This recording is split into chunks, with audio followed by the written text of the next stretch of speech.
À la seconde partie de cette page de l'Écho, la chronique de l'Écho, on va s'intéresser au handicap. Oui, tout à fait. Le handicap, un forum était organisé à l'université de Versailles-Saint-Quentin. C'était ce jeudi, forum emploi handicap. On regarde ensemble ce reportage. Faciliter la recherche d'emploi des personnes handicapées, c'est la démarche de ce forum qui s'est tenu ce jeudi à l'université de Versailles-Saint-Quentin et où une trentaine d'entreprises du territoire étaient présentes. L'idée est de permettre à ces demandeurs d'emploi de passer plus de temps avec des recruteurs potentiels pour multiplier leurs chances d'embauche et de pouvoir centraliser leur démarche. Nous avons en effet une demande des entreprises qui portent sur des emplois qui sont relativement qualifiés et nous avons des travailleurs handicapés qui sont en très grand nombre en situation de sous-emploi ou de non-emploi et ces publics-là ont un faible niveau de qualification. Donc on a vraiment un problème d'adéquation entre l'offre et la demande d'emploi. Ce sont des entreprises qui ont une volonté d'embaucher des travailleurs handicapés pour remplir leur quota de 6%. J'ai déjà fait un forum comme ça à Paris et il y a beaucoup moins de monde sur les stands de travailleurs handicapés. Donc on peut en faire beaucoup plus.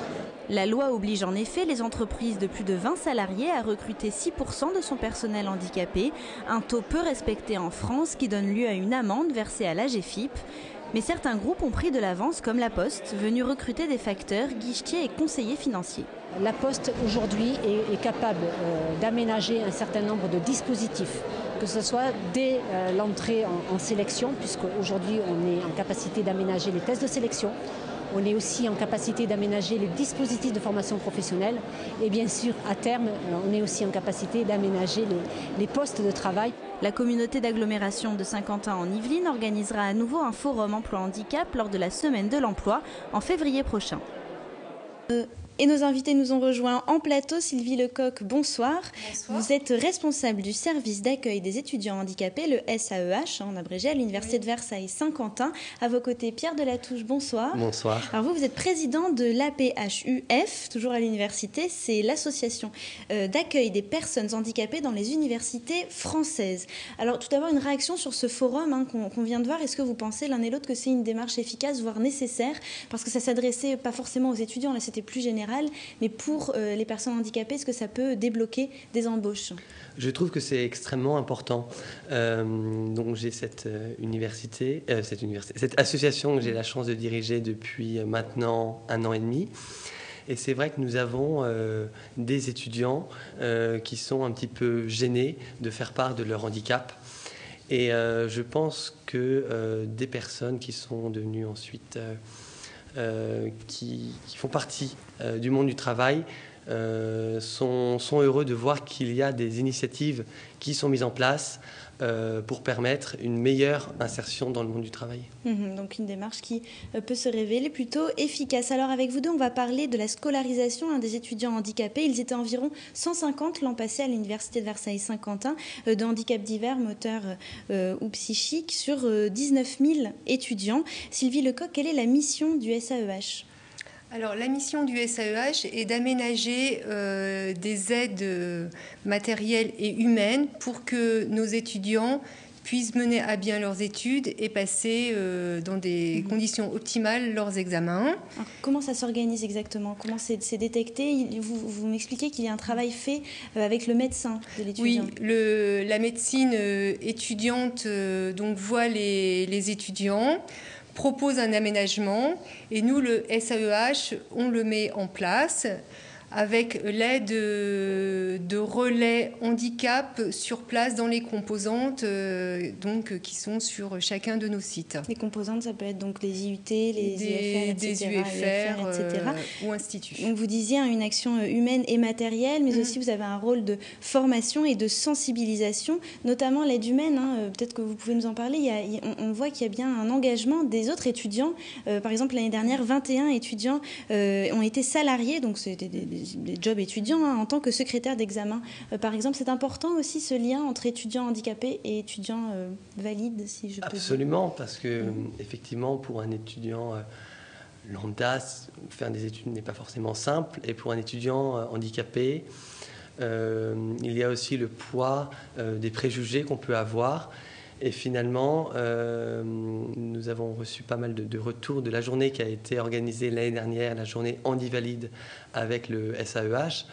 Et les personnes qui étaient non handicapées étaient très contents de voir comment les étudiants handicapés pouvaient vivre. Et les étudiants handicapés étaient heureux de pouvoir montrer tout simplement que finalement qu'on peut avoir des préjugés, mais ce sont des personnes avant tout comme... Il a fallu une journée pour ça. Est-ce que sans cette journée, ce serait possible de créer ce lien entre étudiants en situation de handicap et étudiants valides?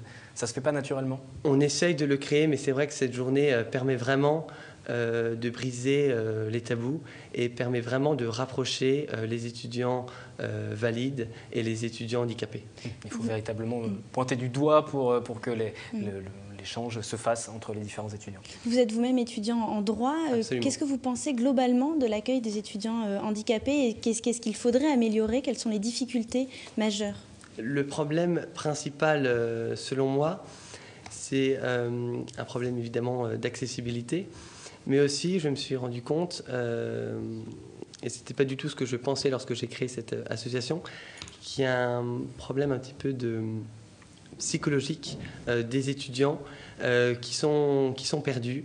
Des étudiants handicapés? Des étudiants handicapés qui sont perdus et qui ne savent pas forcément comment faire pour pouvoir passer des examens. Clairement, il y a des étudiants qui sont handicapés, qui ne souhaitent pas forcément en parler. Et alors que ça leur permet de bénéficier notamment de secrétaires d'examen, etc. Et puis aussi d'aide matérielle, ça peut être des ordinateurs, des dictaphones, etc. J'aimerais revenir avec vous, Sylvie Lecoq, sur le financement de toutes ces aides. C'est un budget global de 70 000 €. On le disait pour l'aide matérielle, humaine, la formation, la sensibilisation. Donc vous avez bien évidemment des subventions du ministère de l'Enseignement supérieur et de la Recherche et puis de l'université, bien sûr, mais ce n'est pas suffisant. Donc depuis peu, vous faites appel à des entreprises partenaires. Comment est-ce que ça se passe, ces partenariats? Donc, nous essayons donc de développer des partenariats privilégiés donc avec des entreprises du privé.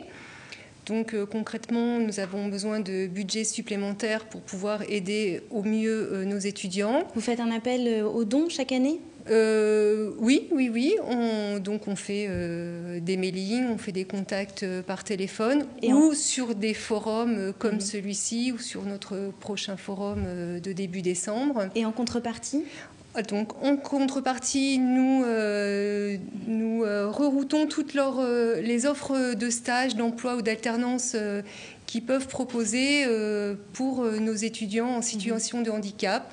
Et idem, quand nos étudiants recherchent un stage, nous les soumettons à ces entreprises partenaires. Merci à tous les deux d'être venus de l'Université de Versailles-Saint-Quentin en plateau. Vous avez mentionné ce forum emploi stage de l'université. Ce sera le 4 décembre au Le Vauban, donc sur l'université à Saint-Quentin en Yvelines. Juste l'info en plus, très brièvement. Oui, très brièvement. Sachez que le meilleur vendeur de France travaille dans les Yvelines. Il s'appelle Badr Emras. Il a 28 ans et a réussi à doubler en 2 ans le chiffre d'affaires de la société de logiciels informatiques pour laquelle il travaille à Vélizy-Villacoublay. Le titre de meilleur vendeur junior de France lui a été décerné par les dirigeants commerciaux de France. C'était l'info en plus donc de cette chronique de l'Écho. C'est la fin du 7-8 pour ce 15 novembre. C'était le 220e numéro. Ce soir, je vous retrouve lundi avec de nouveaux invités. N'oubliez pas vendredi, l'édition du week-end présentée par Catherine Zulato dès 18h. À lundi donc, excellent week-end, très bonne soirée déjà.